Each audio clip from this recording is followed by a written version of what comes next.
आज आप लोग का ये दूसरा क्लास है, ऐसे पहला क्लास ही है। हम आप लोग को आज पूरी विस्तार से डिस्कस करेंगे कि जो भी व्यक्ति बीपीएससी 69 के अंतर्गत जो फाइनेंशियल एडमिनिस्ट्रेटिव ऑफिसर का जो एग्ज़ाम होने वाला है, जिसे हम लोग कहते हैं वित्तीय प्रशासनिक पदाधिकारी, और इसकी तैयारी एकदम मस्त तरीके से हम लोग करेंगे। साथ ही साथ आपको ये देखना होगा कि इसमें हम लोग को जो एक्स्ट्रा समय नहीं बर्बाद करना है। पिछले क्लास में हम लोग सिलेबस डिस्कस किए थे, आज हम लोग एकदम शुरुआत से पढ़ेंगे कि, और साथ ही साथ देखिए, यदि आप जो है किसी भी ऑप्शनल की तैयारी करते हैं, खासकर इकोनॉमिक्स की तैयारी करते हैं, तो आप कम से कम अभी से लेके जब तक एग्ज़ाम ना हो जाए, कम से कम एक क्वेश्चन लिखने का जरूर प्रयास करें। तो कहिएगा सर अभी तो हम पीटी की तैयारी कर, ठीक है पीटी की तैयारी कर रहे हैं, लेकिन पीटी में भी कुछ ऐसा टॉपिक्स होता है जो इकोनॉमिक्स से होता है, तो उस टॉपिक को आप पढ़ते रहिए जो कि आपको पीटी में भी काम में आ जाए, ऑप्शनल में भी आपको काम आ जाए। तो बेसिकली जो सबसे पहला जो पेपर 1 था उसमें टॉपिक क्या था, उसमें आपका देखिए, हम उसमें आपको टॉपिक बताए थे पेपर 1 में कि स्ट्रक्चर ऑफ इकोनॉमी, अर्थव्यवस्था की जो ढांचा है उसके बारे में पढ़ना है। तो अर्थव्यवस्था की ढांचा को समझने के लिए सबसे पहले हम लोग को शुरुआत से करना होगा। हम एक कभी अब डिस्कस नहीं करें, आपसे नहीं पूछा था इकोनॉमिक्स क्या है, इकोनॉमिक्स के डिफरेंशियल बताइए। आपको इकोनॉमिक्स के कंसेप्ट को जानना होगा। वैसे हम 2 मिनट में बता देंगे इकोनॉमिक्स क्या है, इकोनॉमिक्स में डिफिनेशन का पार्ट है वो आराम से कभी हम लोग पढ़ेंगे। लेकिन आज का जो हमारा टॉपिक है वो टॉपिक डिस्कस करेंगे central problem of an economy का। क्लियर, क्या बात करेंगे? Central problem of an economy की डिस्कस करेंगे। लेकिन देखिए, ये आपका जो सबसे पहला टॉपिक है इकोनॉमिक्स में, शुरुआत करते हैं हम लोग central problem of an economy.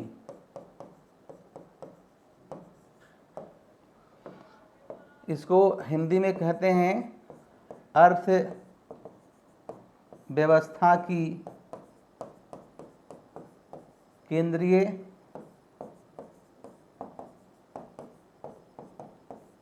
समस्याएं। क्या बोलेंगे? अर्थव्यवस्था की केंद्रीय समस्याएं। तो देखिए, जो अर्थव्यवस्था की जो केंद्रीय समस्याएं होती है वो क्या होती है ना? सेंट्रल प्रॉब्लम क्या है? तो सेंट्रल प्रॉब्लम मतलब केंद्रीय समस्या, सेंट्रल प्रॉब्लम, सेंट्रल प्रॉब्लम। तो सेंट्रल प्रॉब्लम जो अर्थव्यवस्था में है, किसी भी अर्थव्यवस्था में या किसी भी प्रोड्यूसर के सामने 3 तरह का होता है। सबसे पहला होता है व्हाट टू प्रोड्यूस, हम क्या उत्पादन करें। दूसरा होता है हाउ टू प्रोड्यूस, कैसे उत्पादन करें। और जो तीसरा है उसको बोलते हैं फॉर whom टू प्रोड्यूस, क्या उत्पादन करें, कैसे उत्पादन करें और किसके लिए उत्पादन करें। किसी के सामने समस्या होती है, कोई भी काम करने जाते हैं, जैसे आपको पढ़ाई करनी होती है, अभी मान लिया कि आपने सोचा होगा कि हम इस फॉर्म को भरें, फाइनेंशियल एडमिनिस्ट्रेटिव ऑफिसर। कुछ लोग का मानना है कि पहले के तरह ही अकाउंट ऑफिसर ऑडिटर का है, लेकिन पद अगर डिफरेंट है तो क्वेश्चन भी डिफरेंट पूछे जा सकते हैं। डैट मीन्स कि इसमें जो हमारा फाइनेंशियल इकोनॉमिक्स है, इसमें से कुछ क्वेश्चन पढ़ना होगा। सिलेबस जो दिया होता है एक एक लाइन का, देखिए एक लाइन नहीं है, वो पूरा चैप्टर्स होता है, पूरा एक यूनिट होता है। जैसे आपको एक लाइन दिया हुआ है उपभोक्ता व्यवहार, तो क्या उसमें सिर्फ हम उपभोक्ता व्यवहार पढ़ेंगे? हम बताए थे ना, उपभोक्ता व्यवहार में हम लोग यूटिलिटी एनालिसिस से लेके इंडिफरेंस कर्व से लेके रिविल प्रेफरेंस तक क्वेश्चन पूछा हुआ है। तो जब आप ऑप्शनल की तैयारी करते हैं तो आपको देखा क्वेश्चन का पैटर्न क्या रहा है पिछले 5 वर्षों में। अभी जो हाल फिलहाल के वर्षों में जो 2 एग्ज़ाम हुआ है डबल एओ का, एओ का, उसमें क्या पैटर्न रहा है। आपने देखा होगा कि पद के हिसाब से उससे कुछ क्वेश्चंस रहते हैं। तो पद का नाम है फाइनेंशियल एडमिनिस्ट्रेटिव ऑफिसर, तो इसमें से फाइनेंस से संबंधित कुछ क्वेश्चन पूछे जाएंगे। लेकिन जैसा कि आप जानते हैं हमारा टॉपिक है central problem of an economy, तो what to produce, how to produce, for to produce. तो ये समस्याएं, ये प्रॉब्लम होती क्यों हैं? क्योंकि अर्थव्यवस्था में रिसोर्सेज लिमिटेड होते हैं, और हम लोग इकोनॉमी से शुरुआत करते हैं कि रिसोर्सेज आर लिमिटेड और वांट्स आर अनलिमिटेड, और जो लिमिटेड रिसोर्सेज होता है उसका अल्टरनेटिव उपयोग होता है, उसका वैकल्पिक उपयोग होता है। जैसे मान लिया आपके पास इनकम है, इनकम आपके पास रिसोर्स है, तो उस इनकम में आप बहुत कुछ कर सकते हैं ना। उस इनकम में आप जो है आप खाना खा सकते हैं, घूम सकते हैं, कपड़ा ले सकते हैं। तो रिसोर्सेज हमारा लिमिटेड होते हैं और आवश्यकताएं मनुष्य की अनंत होती है, राज्य में आवश्यकता बुलंद होती है। इसलिए राज्य के सामने या व्यक्ति के सामने समस्या होती है प्रॉब्लम ऑफ चॉइस। क्या समस्या होती है? Problem of choice. तो why there is a problem of choice, चयन की समस्या क्यों होती है? Because resources are limited, wants are unlimited, है ना। हमारी तो बहुत सारी आवश्यकता होती है, इसलिए हमारे सामने समस्या चयन की समस्या होती है, प्रॉब्लम ऑफ चॉइस अर्थव्यवस्था में होती है।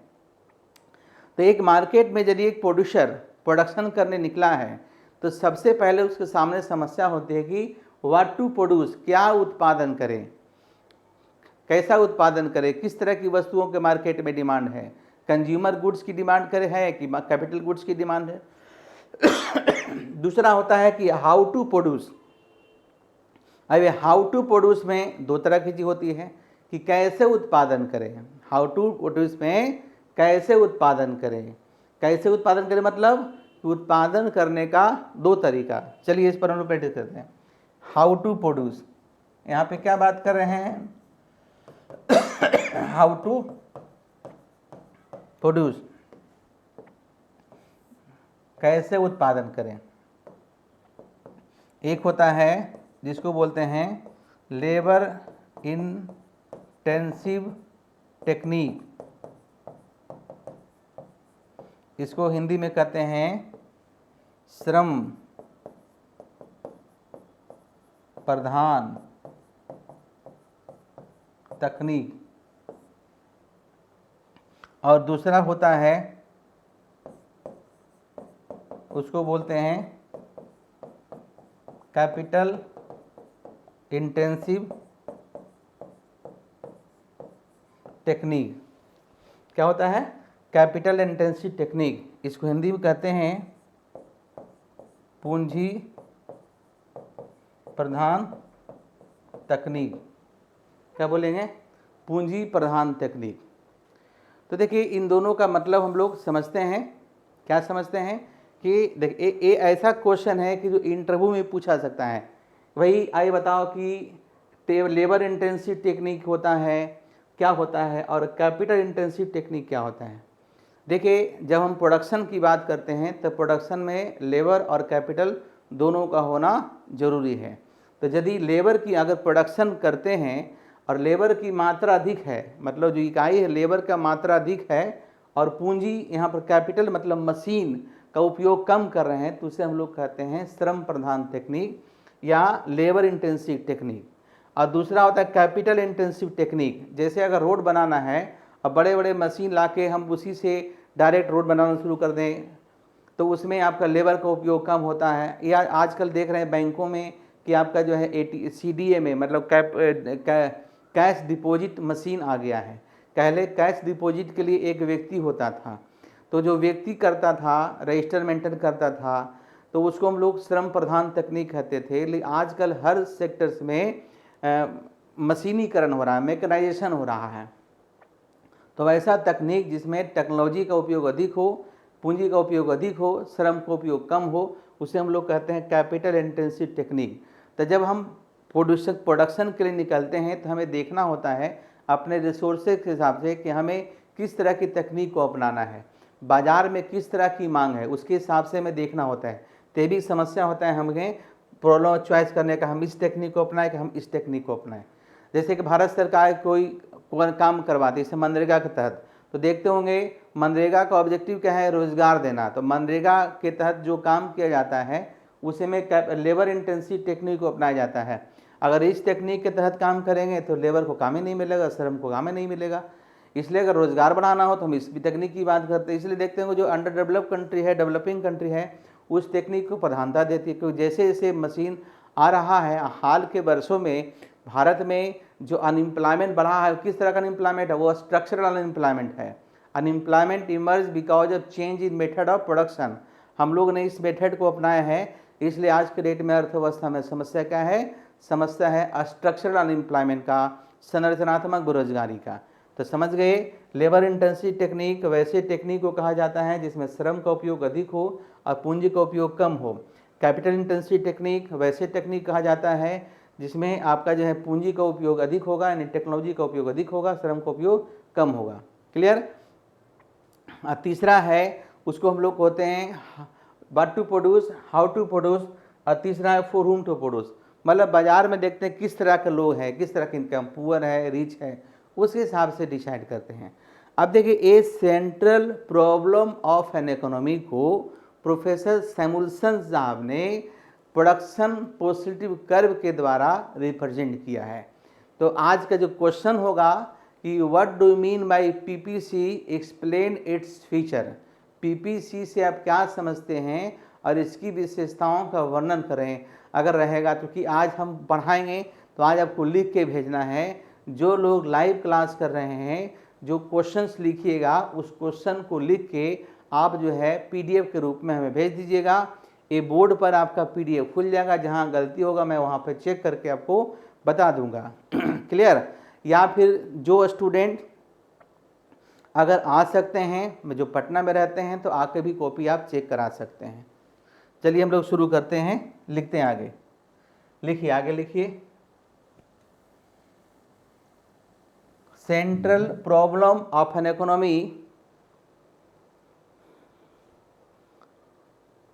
was explained by PPC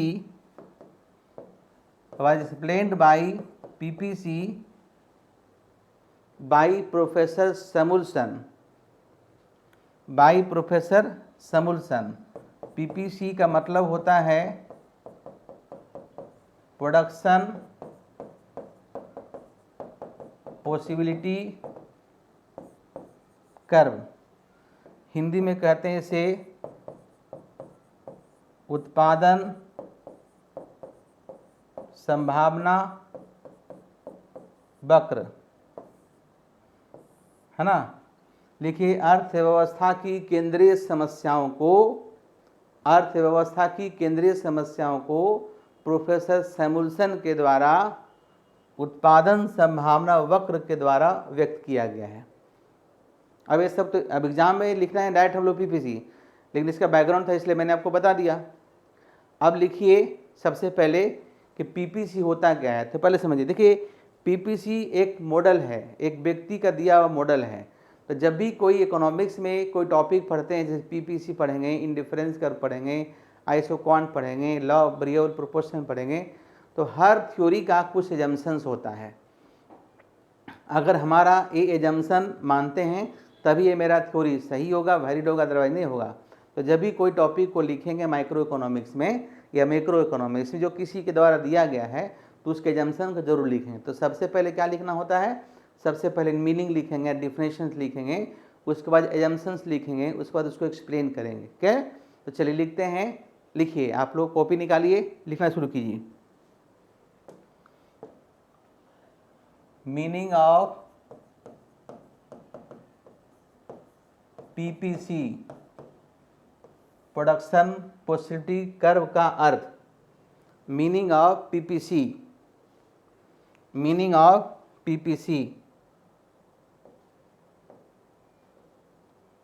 ठीक है। लिखिए, उत्पादन संभावना वक्र का अर्थ। लिखिए, पीपीसी यानी कि production possibility curve is that curve which represent the maximum amount of a pair maximum amount of a pair of goods that can be produced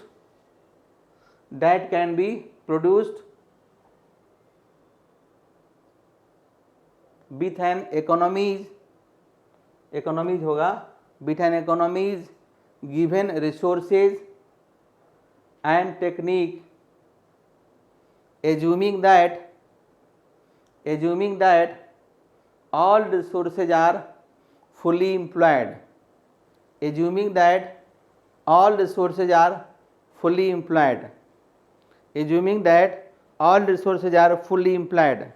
Hindi में लिख लीजिए, उत्पादन संभावना वक्र वह वक्र है उत्पादन संभावना वक्र वह वक्र है जो दो वस्तुओं या सेवाओं के उन सभी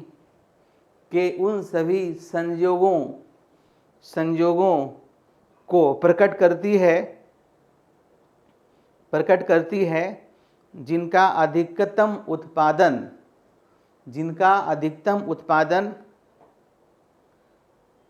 एक अर्थव्यवस्था के दिए हुए साधनों तथा तकनीक के द्वारा साधनों के पूर्ण रोजगार की स्थिति में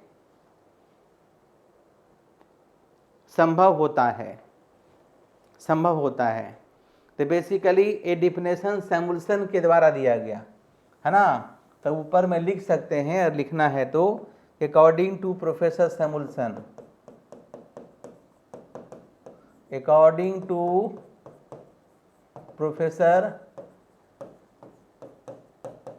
सैमुअल्सन है ना, सैमुअल्सन के अनुसार क्लियर, सैमुअल्सन के अनुसार। तो देखिए यहाँ पे ये जो मॉडल है प्रोडक्शन पॉसिबिलिटी कर्व, इसको प्रोडक्शन पॉसिबिलिटी फ्रंटियर भी कहते हैं, कर्व को फ्रंटियर भी कहते हैं, तो कहीं कहीं पीपीएफ मिलेगा आपको। तो प्रोडक्शन पॉसिबिलिटी कर्व जो है क्लियर, जो प्रोडक्शन पॉसिबिलिटी कर्व है उसको जो आपका डिजाइन किया गया है, इसमें माना गया ये जो मॉडल है 2 गुड्स पर मॉडल है। जो हमारा प्रोडक्शन होगा कितना होगा, 2 समान होगा। प्रोडक्शन 2 अर्थव्यवस्था रियल वर्ल्ड में तो प्रोडक्शन 2 होगा नहीं, तो जो उत्पादित वस्तुएं होती है उसको 2 कैटेगरी में बांट दिया गया है, इसलिए कहा पेयर है ना। तो चलिए लिखते हैं पहले assumptions of production possibility curve. Assumptions of production possibility curve, assumptions of production possibility curve, PPC की मान्यताएं, एजम्पशंस ऑफ पीपीसी, हिंदी में बोलते हैं उत्पादन संभावना वक्र की मान्यताएं है ना। नीचे लिखिए, it is based on following assumptions.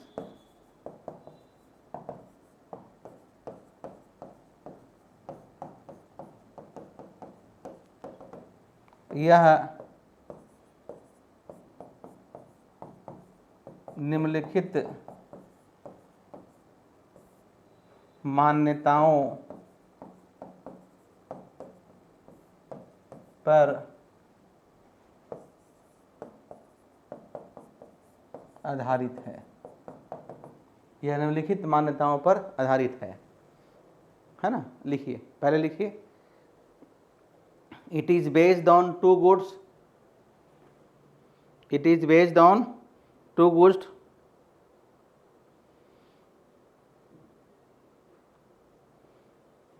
है ना, it is based on 2 goods.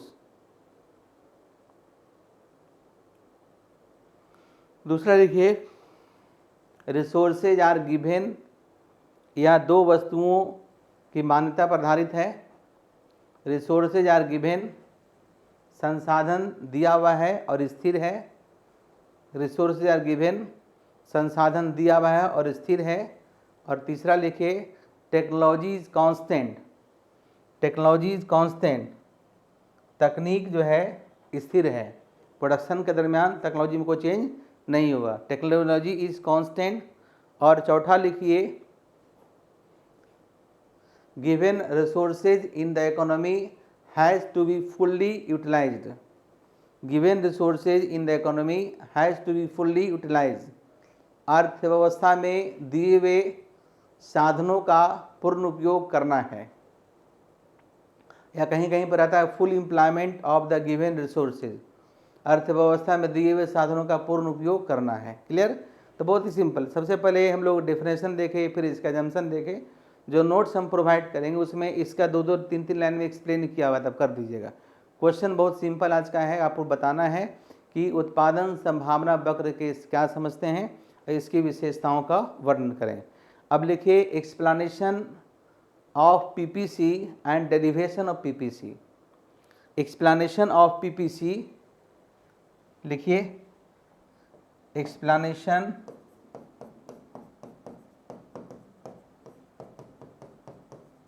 Of PPC. Explanation of PPC, उत्पादन संभावना वक्र के वर्णन। तो चलिए सबसे पहले एक टेबल को बनाइए।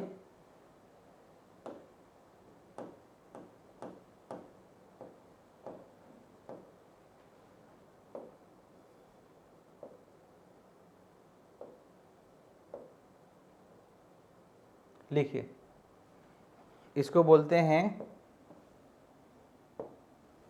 प्रोडक्शन पॉसिबिलिटी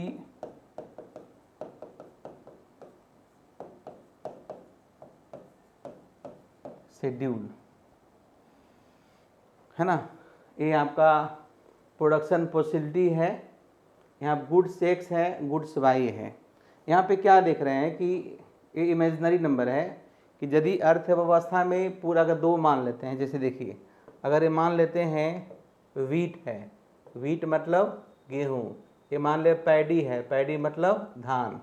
तो अगर पूरा का पूरा अगर हम उत्पादन करें, रिसोर्सेज लगा दें किसमें, अगर हम पैडी में, तो 100 केजी अगर हमारे यहाँ धान का उत्पादन होता है तो 0 किलो आपका एक्स का उत्पादन होगा या डब्लू का उत्पादन होगा, वीट का उत्पादन होगा।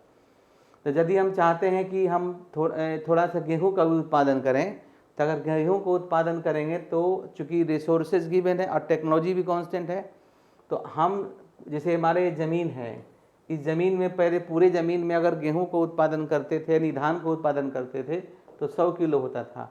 अब इसके कुछ एरिया में अगर हम गेहूँ लगा देंगे धान की खेती कम हो जाएगा।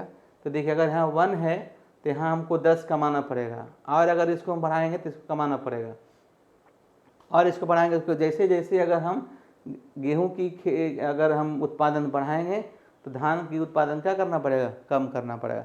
क्यों कम करना पड़ेगा? क्योंकि रिसोर्सेज हमारा गिवन है, टेक्नोलॉजी भी हमारा कांस्टेंट है, इसलिए जब इसको हम बढ़ाएंगे तो हमारा ये घटाना पड़ेगा। क्लियर? हमारा घटाना, जैसे एग्जाम्पल के रूप में आपके पास इनकम कांस्टेंट है, और यदि आप जो है मार्केट में जाते हैं और सभी का सामान मान ली इक्वल, दाम इक्वल है, अगर दूसरे सामान को खरीदना चाहते तो पहले किसी सामान को कम खरीदना पड़ेगा। तो हम क्या देख रहे हैं यहाँ पे देखेंगे कि दोनों वस्तुएं हैं, ये दोनों में रिलेशन दिख रहा है वो हमारा नेगेटिव रिलेशन दिख रहा है। कैसा दिख रहा है? रिलेटिव दिख रहा है, नेगेटिव रिलेशन दिख रहा है, अपोजिट रिलेशन। जैसे देखिए यहाँ जो बनेगा उसको हम लोग बोलते हैं production possibility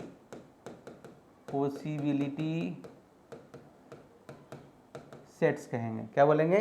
production possibility sets कहेंगे। तो आराम से देखिए क्या होगा।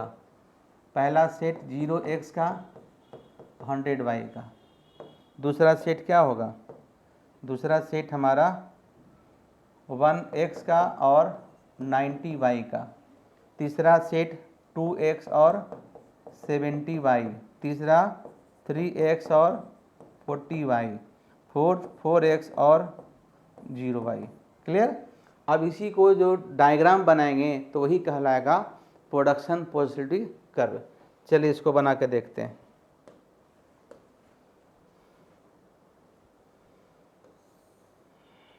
ये है, अरे ए लिए, तो देखिए अगर ये हम इधर हम x लेते हैं, इधर हम y लेते हैं, 0 1 2 3 4, 1 2 3 4 यहीं तक है। इधर आपका है 100 तक है, तो 10 करके लेते हैं। इसे लेते हैं 10 हो गया, 20 30 40 50 60 70 80 90 100। ठीक है। 10 है, 20 है, 30 है, 40 है, 50 है, 60 है, 70 है, 80 है, 90 है, 100 है। क्लियर है। तो अब देखिए हमको ये जो हमारा निकला है प्रोडक्शन पॉसिबिलिटी, इसी को रिप्रेजेंट करना है। तो देखिए अगर इसको रिप्रेजेंट करना है तो पहला है 0x और 100y का। तो 0x यहाँ पे है, ये x वाला अमाउंट हमारा ये x है, या इधर हम क्या लिख सकते हैं, इधर हम वीट लिख सकते हैं। इधर हम चलिए वीट लिख देते हैं, इधर हम लिखते हैं वीट मतलब गेहूँ, इधर क्या है पैडी। क्लियर। तो पहला हमारा कॉम्बिनेशन क्या है, देखिए पहला हमारा कॉम्बिनेशन होगा 0x, यहाँ 0x है, यहाँ 100y। तो देखिए यहाँ इसको थोड़ा और बड़ा कर देते हैं, तो ले लीजिए ऐसा, है ना। देखिए यहाँ पे क्या है, तो 0 और 100 है, 0x और 100y। ठीक है।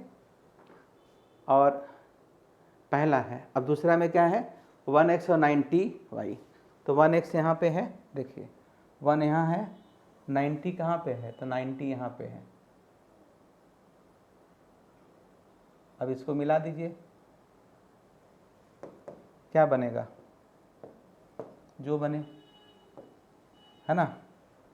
तो यहाँ क्या लिखे हैं 1x और 90y, 1x और 90y लिखे। ठीक है। अब देखिए यहाँ पर फिर क्या है 2 और 70।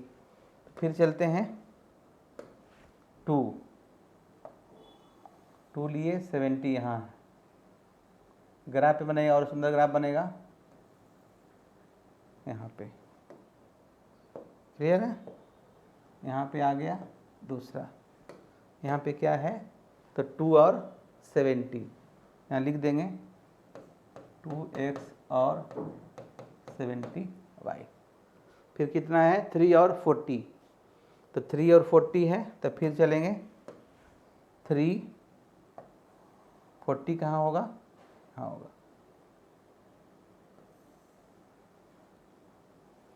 ठीक है। देखिए ये हो गया 3x और 40y। ठीक है। अब क्या करेंगे 4x और 0 है, तो यही हो जाएगा, ये 4x और 0y यहाँ हो जाएगा। यहाँ लिखेंगे 4x और 0y। अब इसको क्या करना है, इसके ऊपर दुपट्टा उठा दीजिए ऐसे।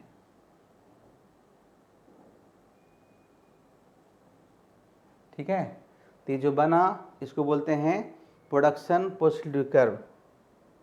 इसका नाम दे देते हैं, जैसे A है, यहाँ B है, यहाँ C है, यहाँ D है, यहाँ E है। इसको क्या बोलेंगे, इसको बोलेंगे production positivity curve. Production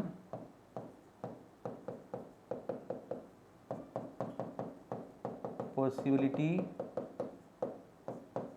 curve या PPC। क्लियर है।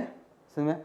एक ग्राफ निकल गया, अब इसका हम लोग इसकी विशेषताओं का वर्णन करेंगे। पहले इसको नोट कर लीजिए, फटाफट नोट कीजिए।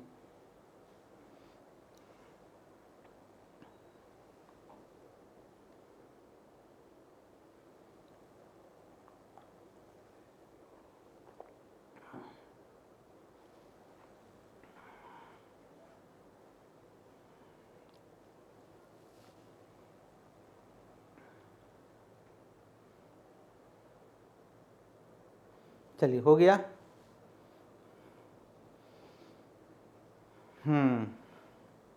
तो देखिए, अब हमारे पास ग्राफ इस तरह के आ गया, इस तरह के ग्राफ आ गया।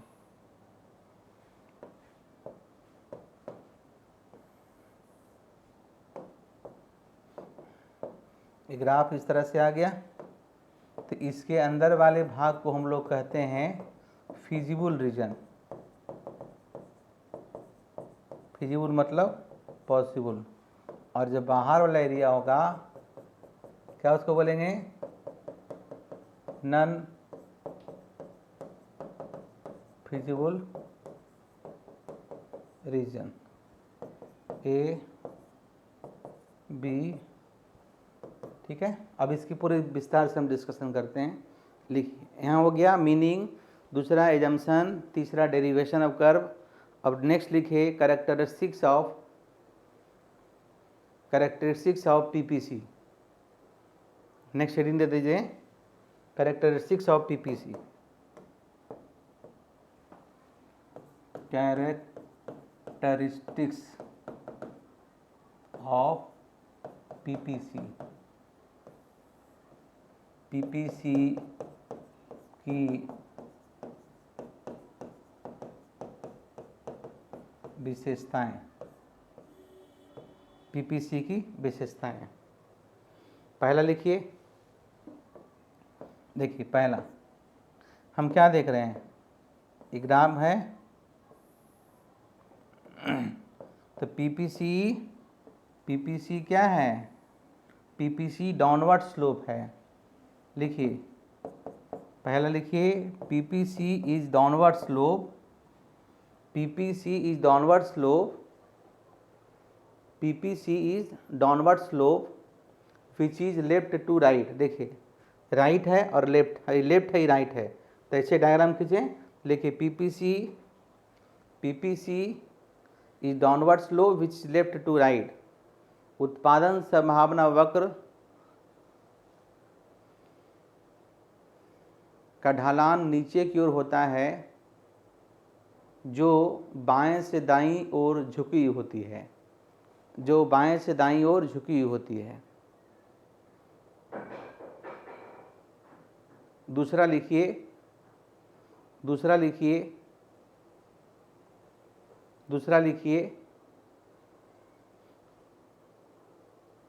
The shape of PPC. इसका शेप कैसा है? इसका शेप कॉनकेव है। लिखिए द शेप, इसको जैसे एक डायग्राम पढ़ते थे ना, अगर ऐसे बनाते हैं तो इसको कन्वेक्स कहते हैं, अगर ऐसे होता था इसको कॉनकेव कहते थे, और अगर ऐसे हो इसको स्ट्रेट लाइन कहते हैं। तो इसका शेप कैसा है? कॉनकेव है। तो लिखिए the shape of PPC is concave to the origin. The shape of PPC is concave to the origin, है ना। देखिए, डायग्राम बनाते चलिए। पीपीसी का शेप क्या होता है? कॉनकेव होता है। इसको हिंदी में अवतल कहते हैं। ये कॉनकेविटी बताता है ना, कॉनकेविटी। लिखिए the shape of PPC is concave to the origin. The shape of PPC is concave to the origin. PPC का शेप अवतल होता है ना, अवतल या कॉनकेव होता है। पीपीसी का शेप या पीपीसी का जो शेप होता है अवतल होता है, कॉनकेव होता है। नेक्स्ट लिखिए हम शुरू में क्या बताए थे, देखिए हम शुरू में आते हैं कि एक अगर घट रहा है तो दूसरा क्या हो रहा है, बढ़ रहा है ना। ये देख रहे हैं बढ़ रहा है, दूसरा क्या हो रहा है, घट रहा है, या ये घट रहा है तो क्या हो रहा है, बढ़ रहा है। तो दोनों के वस्तुओं में तो लिखिए जो रिलेशन है इन्वर्स रिलेशन है। लिखिए पीपीसी shows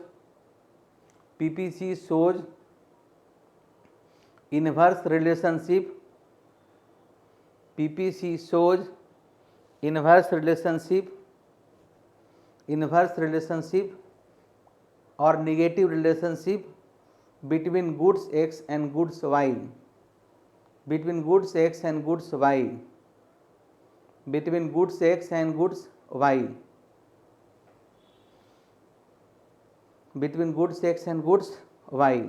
देखिए उत्पादन संभावना वक्र वस्तु X और वस्तु Y के बीच, वस्तु X और वस्तु Y के बीच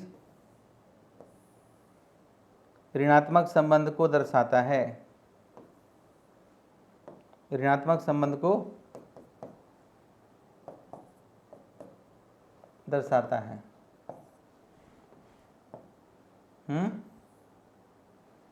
देखिए ये अगर यहाँ पर है शुरू में है ना, ए मतलब कुछ भी है यहाँ, मतलब बी है, तो अगर हम x को बढ़ाते हैं, क्या करेंगे, x को हम बढ़ाते हैं, यहाँ b1 पर जाता है, तो अगर x को बढ़ाते हैं ये बढ़ेगा तो क्या होगा, ये घटेगा। क्यों, क्योंकि रिसोर्सेज हमारा कांस्टेंट है।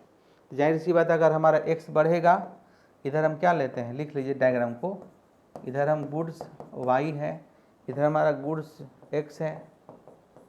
तो गुड्स x और गुड्स y में रिलेशन कैसा होगा, इन्वर्स होगा। ठीक है, देखिए तो वस्तु x और वस्तु y में ऋणात्मक संबंध होता है, क्या है ना, वस्तु x और वस्तु y में ऋणात्मक संबंध होता है, जैसा कि चित्र में दिया गया है, जैसा कि चित्र में दिया गया है। ठीक है, ये 3 है। अब लिखिए next property 4 number.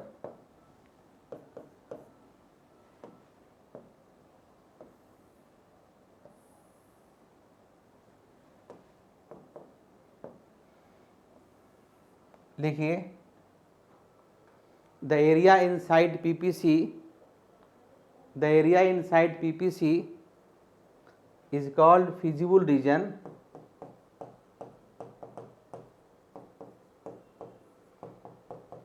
the area inside PPC is called feasible region, and the area outside PPC, and the area outside PPC is called non-feasible region. Area inside PPC is called feasible region, area inside PPC is called feasible region, and area outside PPC is called non-feasible region, and area outside PPC is called non-feasible region। देखिए PPC के अंदर वाले क्षेत्र को या अंदर वाले area को फिजिबल रीजन कहा जाता है, और पीपीसी के बाहर वाले एरिया को नॉन फिजिबल रीजन कहा जाता है, नॉन फिजिबल क्षेत्र कहा जाता है, नॉन फिजिबल क्षेत्र कहा जाता है। क्लियर, ये 4 नंबर हो गया। अब 5वां नंबर में ऐसे एक होता है, इसको बोलते हैं एटेनेबल पॉइंट्स एंड अनएटेनेबल, इसको हिंदी में कहते हैं प्राप्त करने योग्य संयोग, और है ना, और आप प्राप्त संयोग। इसको डायरेक्टली हम इस तरह से लिखते हैं, ऐसे लिखिए, पहले डायग्राम समझिए।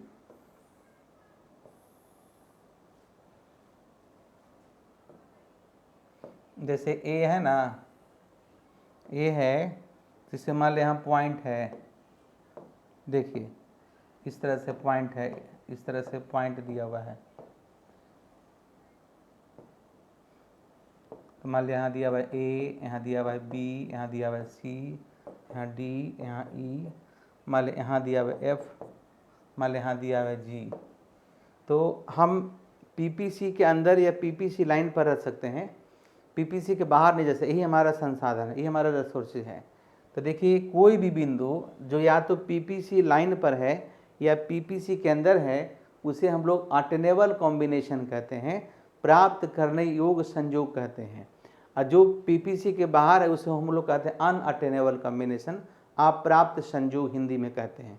लिखिए एनी पॉइंट्स, दोनों भाषा में बोल देंगे, any point which is either on PPC, any points और कॉम्बिनेशन, एनी पॉइंट्स और combination which is either on PPC or inside PPC or inside PPC is called attainable combination, is called attainable combination, है ना, is called attainable combination। and any point which is beyond PPC and any point or combination which is beyond PPC is called unattainable combination, is call unattainable combination. लिखिए हिंदी में कोई भी बिंदु या संयोग, कोई भी बिंदु या संयोग जो या तो पीपीसी लाइन पर है, जो या तो पीपीसी लाइन पर है या पीपीसी के अंदर है, या पीपीसी के अंदर है, उसे अटेनेबल कॉम्बिनेशन या अटेनेबल संयोग कहा जाता है। और जो पीपीसी के बाहर है, जो बिंदु पीपीसी के बाहर है, उसे अनअटेनेबल कॉम्बिनेशन कहा जाता है, उसे अनअटेनेबल कॉम्बिनेशन कहा जाता है, उसे अनअटेनेबल कॉम्बिनेशन कहा जाता है। अब इसको देखिए, ये जो देख रहे हैं ना, जैसे देखिए यहाँ पर है ए हो, चाहे ए हो, चाहे ए पॉइंट हो,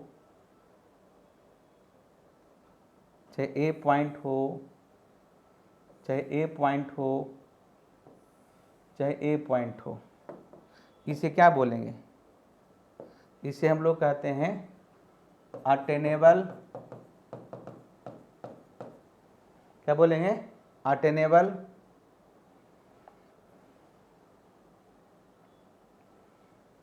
पॉइंट्स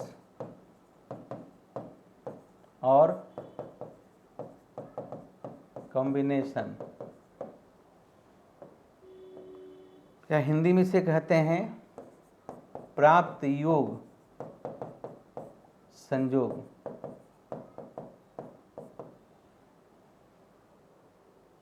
अब यहाँ पे मान ले कोई बिंदु है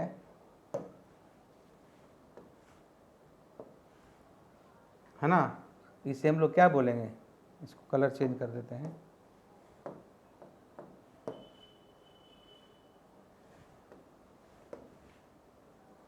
देखो, इसे बोलते हैं अनअटेनेबल कॉम्बिनेशन,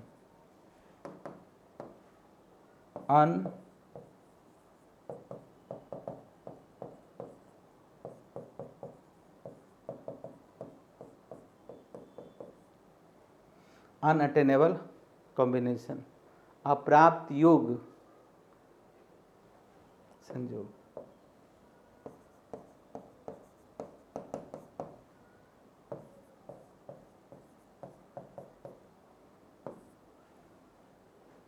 ठीक है,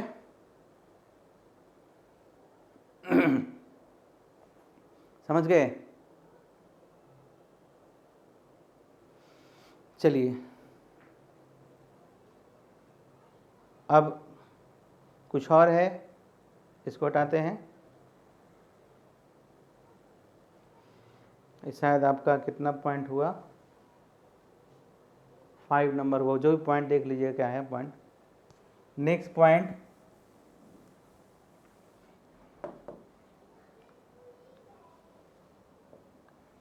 अगर 6 पॉइंट होना चाहिए, देख लीजिएगा। नेक्स्ट पॉइंट में है चेंज इन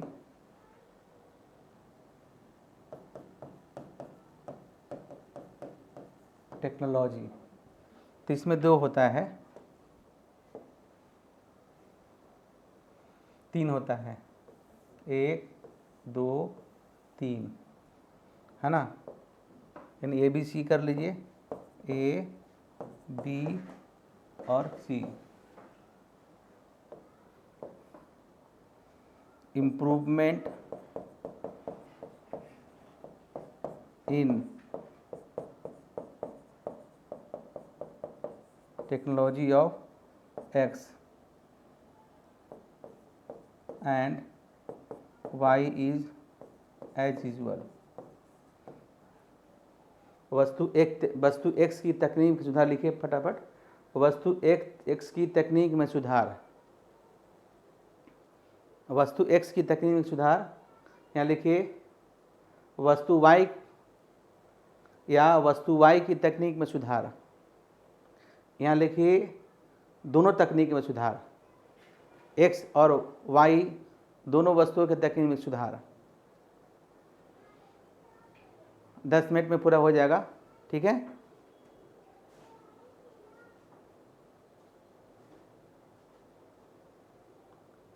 ठीक है, चलिए फटाफट कर लेते हैं हम लोग इसको पूरा। लिखिए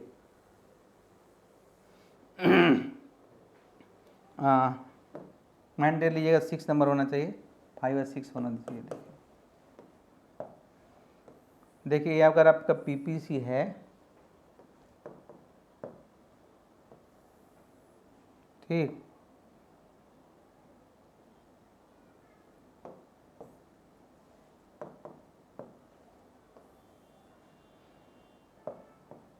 जीरो है, ए है, बी है ना। डायरेक्टली इसको लिख सकते हैं ऐसे। देखिए अब यहाँ पर अगर एक्स के टेक्नोलॉजी में सुधार हुआ है, मतलब इम्प्रूवमेंट हुआ है, तो एक्स के टेक्नोलॉजी में सुधार हुआ है तो एक्स का उत्पादन क्या होगा, बढ़ेगा। लेकिन वाई में कोई सुधार नहीं, तो वाई पहले की तरह रहेगा। तो ग्राफ आपका ऐसा बनेगा। ग्राफ कैसा बनेगा, ऐसा बनेगा, है ना। तो इसको लिखते हैं, इसको दे दीजिए बी डैश। यहाँ लिखिएगा इफ देयर इज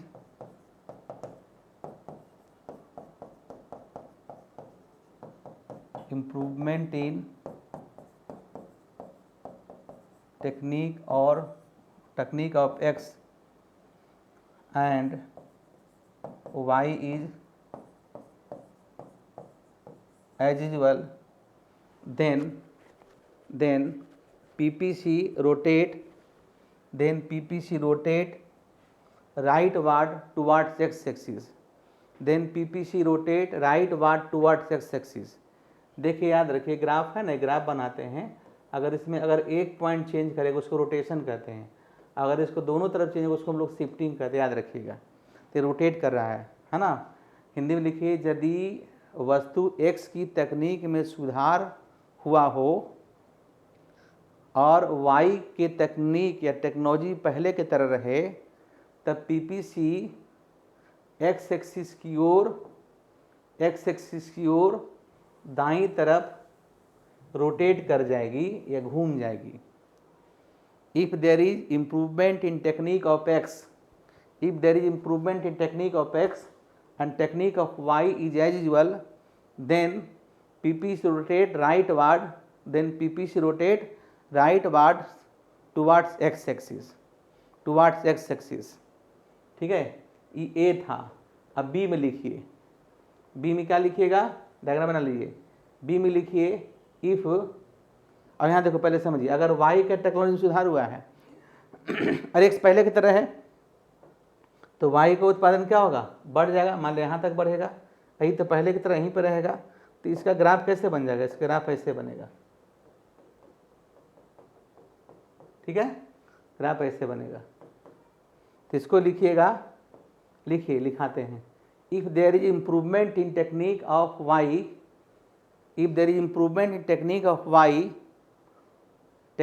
वाई या technology of Y, but technology of x is as usual, then PPC rotate rightward, है ना। देखिए PPC rotate rightward ई भी राइटवर्ड, ओ भी rightward, PPC rotate rightward towards Y axis, towards Y axis, क्या लिखेंगे, towards Y axis, towards Y axis, towards Y axis.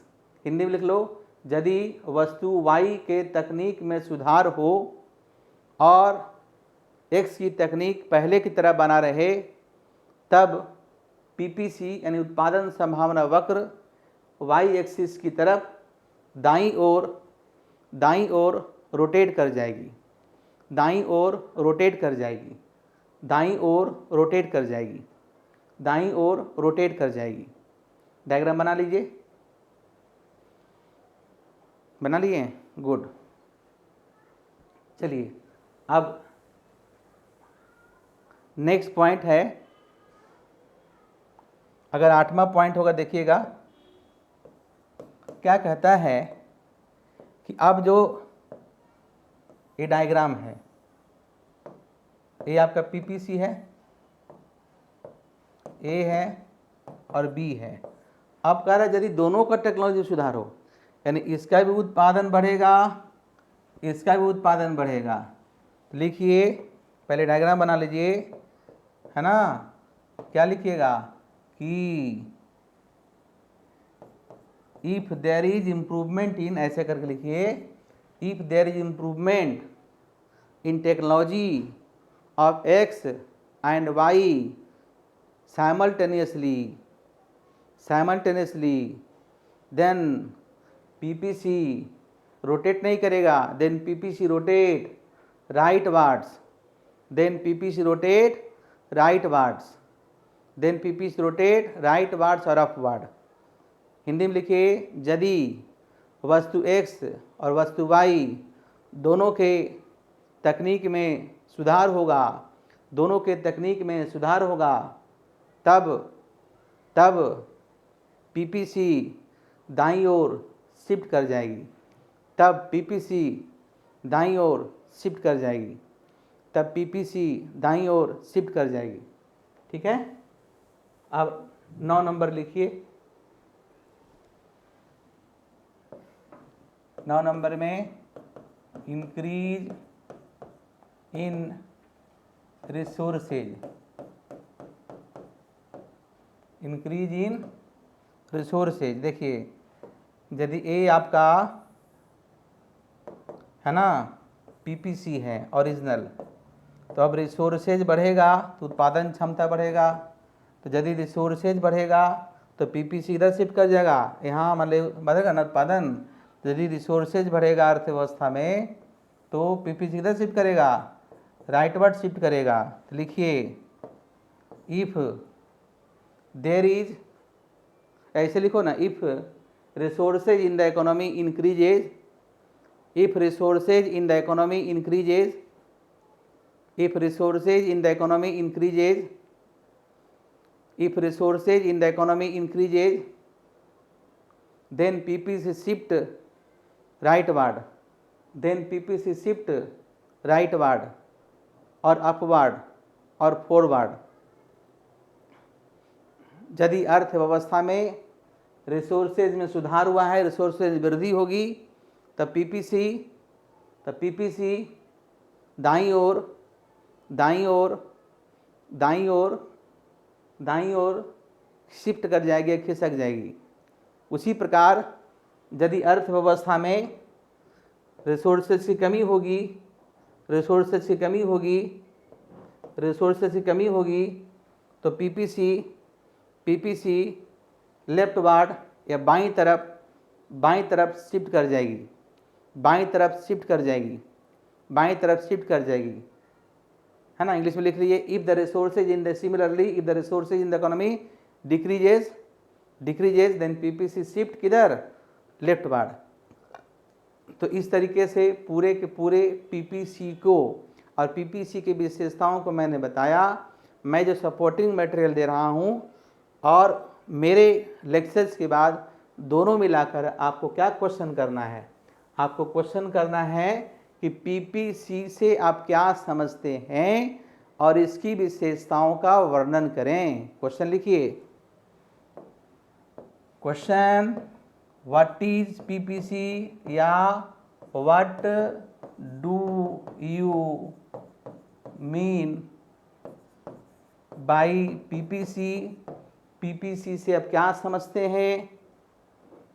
Explain it's characteristics. PPC से क्या समझते हैं? इसकी विशेषताओं का वर्णन करें। पीपीसी से क्या समझते हैं? इसकी विशेषताओं का वर्णन करें। क्लियर? तो देखिए, जब भी आप किसी टॉपिक को पढ़ते हैं तो टॉपिक को पढ़ने के बाद उसको लिखने का प्रयास कीजिए तुरंत। और दूसरी बात है, जैसे अभी तो एक ऑब्जेक्टिव क्वेश्चन पूछा हुआ था कि यदि किसी अर्थव्यवस्था में रिसोर्सेज बढ़ेगा तो पीपीसी किधर शिफ्ट करेगा? तो राइट वर्ड शिफ्ट करेगा। यदि अर्थव्यवस्था में भूकंप आती है तो रिसोर्सेज हमारा डिक्रीज करेगा। यदि अर्थव्यवस्था में, जैसे कोविड में क्या हुआ? हमारा पीपीसी बैकवर्ड की ओर आया, है कि नहीं? तो इस तरह से देखते हैं कि जब हमारा रिसोर्सेज बढ़ेगा या घटेगा तो जितने सारे कंडीशंस हैं सभी को मैंने बताया, और नेक्स्ट क्लासेज में हम लोग फिर अगले टॉपिक को डिस्कस करेंगे। तो आप लोग जो है, जो भी जिस तरह की समस्याएं हो उस तरह की समस्याओं को आप जो है आप व्हाट्सएप में बता सकते हैं ताकि आपकी समस्याओं को समझे। और जो क्वेश्चंस लिखते हैं, क्वेश्चंस लिखने के बाद जो है इस नंबर पर पीडीएफ बना के भेज दीजिएगा 8292179360। आप उसमें नाम ज़रूर लिखिएगा, है ना? और नाम लिख के उसको पीडीएफ बना के भेज दीजिएगा, मैं उसको चेक करके आप लोग को बता दूंगा।